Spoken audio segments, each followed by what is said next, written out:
Hello welcome to Kirik ప్రొడ్ channel. So episode చూసాక ఎంతమందికి ప్రేరణ and Yashmi మీద రెస్పెక్ట్ పెరిగింది, వాళ్ళ ఆట తిరిగి ఎంతమందికి నచ్చిందో దయచేసి కామెంట్ చేయండి. నాకైతే నెక్స్ట్ లెవెల్లో నచ్చింది వాళ్ళ ఫైటింగ్ స్పిరిట్. వాళ్ళు ఓడిపోయినప్పటికి కూడా వాళ్ళు ఎక్కడ గివ్ అప్ ఇవ్వలేదు. నాకు ఎక్కడ బాగా నచ్చిందంటే వాళ్ళు ఎక్కడ ఉమెన్ కార్డ్ యూజ్ చేయలేదు. అరే నేను ఉమెన్ కదా ఇంత ఫిజికల్ అవుతున్నాను ఎక్కడ అసలు ఆ సింపతి మినిమం ట్రై చేయలేదు. ప్రేరణ అండ్ యష్మి ఒక ఆడపులిలాగా పోరాడారు. ఆడపుల్లి కాదు వాళ్ళు అసలు నెక్స్ట్ లెవెల్. ఒక్క ఎపిసోడ్ సరిపోతుంది అంటారు కదా, యష్మికి ప్రేరణకి ఈ ఒక్క ఎపిసోడ్ సరిపోతుందండి. ఆ రేంజ్ లో ఉంది వాళ్ళిద్దరి మధ్య వాళ్ళిద్దరి ఫైటింగ్ స్పిరిట్. అబ్బాయి మాత్రం ఈ సీజన్ లో వరస్ట్ కంటెస్టెంట్. ఖచ్చితంగా నాకు తెలిసి అతను రియలైజ్ అయినట్టుంది నేను హెల్మెట్ అవుతానని చెప్పి. అందుకే మినిమం ఎఫర్ట్స్ లేవు. ఒక టీమ్ చీఫ్ అయి ఉండి సింపుల్ గా వెళ్ళి అక్కడ కూర్చోవడం ఏంది, అది అసలు వరస్ట్. మినిమం ఎఫర్ట్ లేదు అబ్బాయి నుంచి. అసలు రాజు లేని సైన్యం ఇది. ఒకవేళ రాజు నుండి ఇంకా బాగుండేది. అంటే సైన్యం బాగుంది, రాజు ఫెయిల్ అయిపోయాడు ఇక్కడ. అదే రాజు కొంచెం స్ట్రాంగ్ ఉండుంటే ఖచ్చితంగా చెప్తున్నా ఈరోజు కాంతార టీం గెలిచేది. అయినా సరే గెలిచింది శక్తి టీం అయినప్పటికీ కూడా, నిఖిల్ టీం అయినప్పటికీ కూడా ఆడియన్స్ మనసు గెలిచి మాత్రం ఖచ్చితంగా అది కాంతార టీం. ఆ రేంజ్ లో ఉంది వాళ్ళ ఫైటింగ్ స్పిరిట్. చాలా అంటే చాలా బాగా ఆడారు. అఫ్ కోర్స్ అది ఫిజికల్ గేమ్ కాబట్టి శక్తి టీం కూడా కొందరు ఫిజికల్ చేసినప్పటికి కూడా దాంట్లో మనం ఎవరిని తప్పు పట్టలేం. కానీ కాంతార టీం అయితే బాగా స్పిరిట్ ఉంది. నాకు ఆదిత్య ఓం గారు నచ్చలేదు. ఓకే, ఆయన ఎంత ఏజ్డ్ అయినప్పటికీ కూడా నిఖిల్ దగ్గరికి వెళ్ళి వద్దు నిఖిల్ వద్దు, ఎందుకు నువ్వు మినిమం ఫైట్ స్పిరిట్ చేయి కదా. నువ్వు జిమ్ చేస్తా అన్నావు, నీకు బాడీ పెరుగుతుంది అన్నావు, నువ్వు అన్ని చెప్పినవి మినిమం ఫైట్ స్పిరిట్ అండి. లేడీస్ చేస్తున్నారు, నువ్వు మీకు ఎంత 48 years అయినప్పటికి కూడా లేడీస్ కూడా పోరాడుతున్నారు కదా, వాళ్ళలో మీరు ఒక 10% ఎందుకు ఫైట్ చేయలేకపోతున్నారు? నీకు ఎందుకు అంత రిక్వెస్ట్ నాట్ నాకు అర్మా నీకు ఏం పట్టింది నాకు అర్థం కాదు. నువ్వు మినిమం డిఫెండ్ చేసుకోవాలి కదా.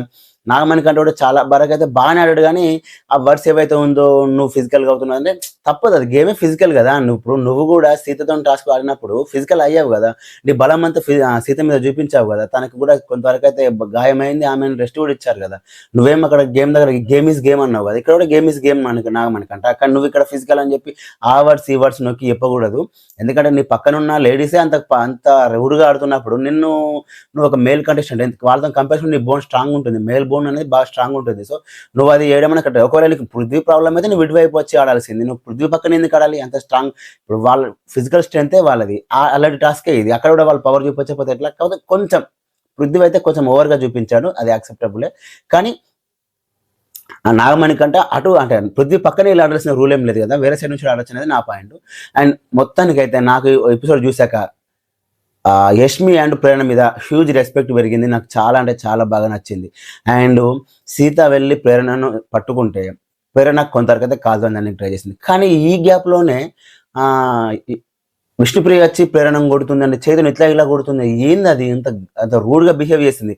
అప్పుడు ఉంచింది ప్రేరణ. నాకు తెలిసి ప్రేరణ కాసారి విష్ణుప్రియనే ఉంచింది అనుకుంటా. అప్పుడు ప్రేరణ విష్ణుప్రియతోని క్యారెక్టర్ లెస్ అనింది. అప్పుడు విష్ణుప్రియ నువ్వు ఒక పెద్ద పతివ్రత శిరోమణి. వర్డ్స్ మాత్రం చాలా లూజ్ అయ్యారు. ఆ ఒక్క వర్డ్ లూజ్ అవ్వకుండా బాగుండు. ఎవరు? Prerana. At the same time Vishnupriya కూడా లూజ్ అవ్వకుండా ఉండాల్సిందే, లూజ్ అవ్వకుండా ఉండాల్సిందే. ఎందుకంటే ఇప్పుడు యాక్షన్కి రియాక్షన్. ఇప్పుడు తను ఒక మాట అనేది నువ్వు ఒక మాట అన్నాక ఇంకా విలువేముంది? ఇప్పుడు అవతల వాళ్ళ వ్యక్తి తప్పు చేశారని చెప్పి నువ్వు అదే తప్పు చేసినాక నీ మైండ్ ఏంటంటే నువ్వు కూడా అదే అన్నట్టే కదా. ఇప్పుడు వాళ్ళు మిస్టేక్ చేశారు, వాళ్ళు ట్రిగర్ చేశారు అనుకోండి, నువ్వు ట్రిగర్ అయ్యి నువ్వు ఆ వర్డ్స్ యూజ్ చేసినాక సేమే కదా, ఆమె నువ్వు సేమ్ అయినట్టే కదా. సో ఖచ్చితంగా అయితే ఇద్దరు తప్పని నేను అంటా, ఒకరిది అసలు తప్పండి. ఎందుకంటే అది హీట్ ఆఫ్ ద మూమెంట్, ఆ ఫిజికల్ టాస్క్, అప్పటికి వాళ్ళు బాగా అలసిపోయి ఉన్నారు కాబట్టి. నేనైతే ఇక్కడ ప్రేరణ అస్సలు తప్పుపడ్డా పూర్తిగా. కొంతవరకు తప్పున్నా పూర్తిగా తప్పైతే పట్టిన. ఎందుకంటే ఆ గేమ్ అలా ఉంది. ఆ టైంలో మేబీ ఒక మాట జారితే జరగచ్చు, కానీ at the same time Vishnupriya వెంటనే మాట జారింది కదా. ఒకవేళ విష్ణుప్రియ మాట జరగకుండా అలా ఎలా అంటావు అని అడుగుంటే అప్పుడు బాగుండేది. అండ్ విష్ణుప్రియ నిన్న నబిల్తోని ఒక అలిగేషన్ వేసింది, నువ్వు ఉమెన్ అంటే నువ్వు టచ్ చేయని టచ్ చేస్తున్నావు, వాంటెలు టచ్ చేస్తున్నట్టుగా మాట్లాడింది. దానికి ఈరోజు ఎక్స్ప్లెయిన్స్ ఇచ్చి నువ్వు టచ్ చేయబోతున్నావేమో అనిపించింది నాకు. ఐఎమ్ సారీ, నేను అలా అనుకున్నాను, బట్ అలా ఏం లేదు నాకు అర్థమైంది, ఐఎమ్ సారీ అని చెప్పి తను ఈరోజు తను ఎక్స్ప్లెయిన్ ఇచ్చింది. బాగుంది. ఒకవేళ అలాంటి ఎక్స్ప్లెనేషన్ ఇవ్వకపోయినా ఉంటే ఖచ్చితంగా అది విష్ణుప్రియకు నెగిటివ్ అయిపోయింది. ఎందుకంటే బిగ్ బాస్ హౌస్లో ఉమెన్ కార్డ్ వాడకూడదు, అది మాడితే కనుక ఖచ్చితంగా అది నెగిటివ్ అయిపోతుంది. సో కొంతవరకు అయితే రియలైజ్ అయింది. పూర్తి రియలైజ్ అయింది అన్నాను, కానీ కొంతవరకు అయితే రియలైజ్ అయిపోయింది. అండ్ అభయ్ గురించి మనం మాట్లాడుకోనే వేస్ట్. ఆయన ఖచ్చితంగా అవుట్ ఆఫ్ ద హౌస్, ఆయన వరస్ట్.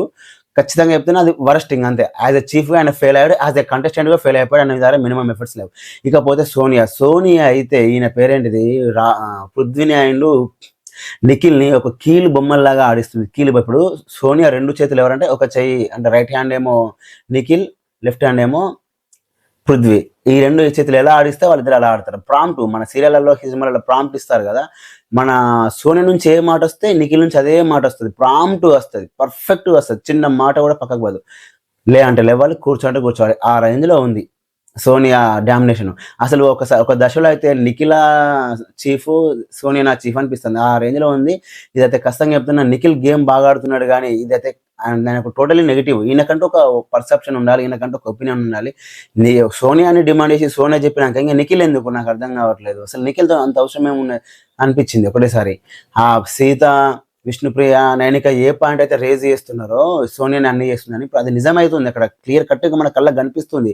పృథ్వీ అయితే టూ మచ్ ఆఫ్ ఫిజికల్గా వెళ్ళిపోతున్నా, ఆ హీట్ ఆఫ్ ద మూమెంట్లో ఏం చేస్తున్నా అనే భయం అయితే ఖచ్చితంగా ఉంది.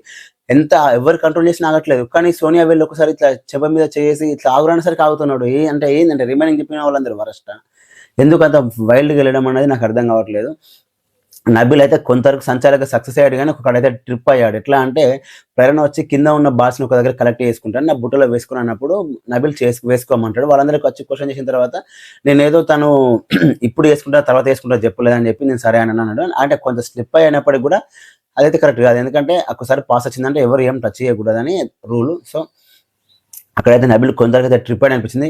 కానీ నబిల్ కూడా అక్కడ ఏం చేసేది లేదు. అంటే కొంతవరకు ఆయన అంత ఫిజికల్లో ఏం చేసేది లేదు. కానీ ఒక్కసారి నాకు చాలా రాంగ్ అనిపించింది. ఎక్కడంటే సీత ప్రేరణం పట్టుకున్నప్పుడు నబిల్ చూస్తూ ఉండి కూడా ఏం మాట్లాడలేడు, అక్కడ సైలెంట్గా ఉంటాడు. నాకు తెలియదు, మీ ఇష్టం, మీరు డిఫైన్ చేసుకుంటారు.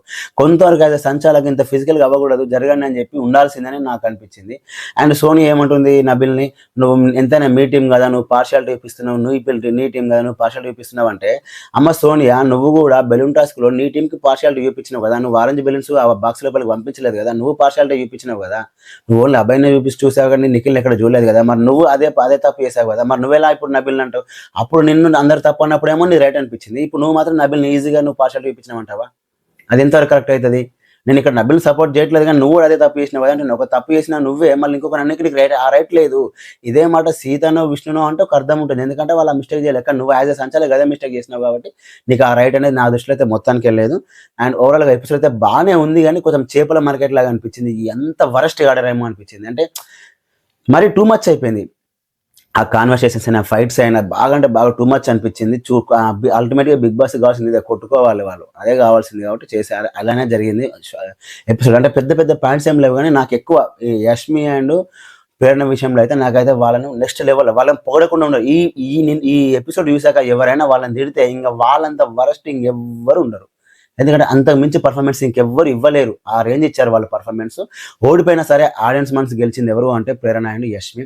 మనకంటే కొంత బెటర్. కానీ ఎందుకు నచ్చట్లేదు అంటే నాకు ఆయన అనవసరంగా ఆడియన్స్ వినాలి అని చెప్పి ట్రిగర్గా కొన్ని వర్డ్స్ వాడుతున్నాడు, నాకు అది నచ్చట్లేదు. అందుకే నేను మణికంఠ విషయంలో అలా చెప్తున్నా. ఓవరాల్గా అయితే ఎపిసోడ్ బాగుందండి.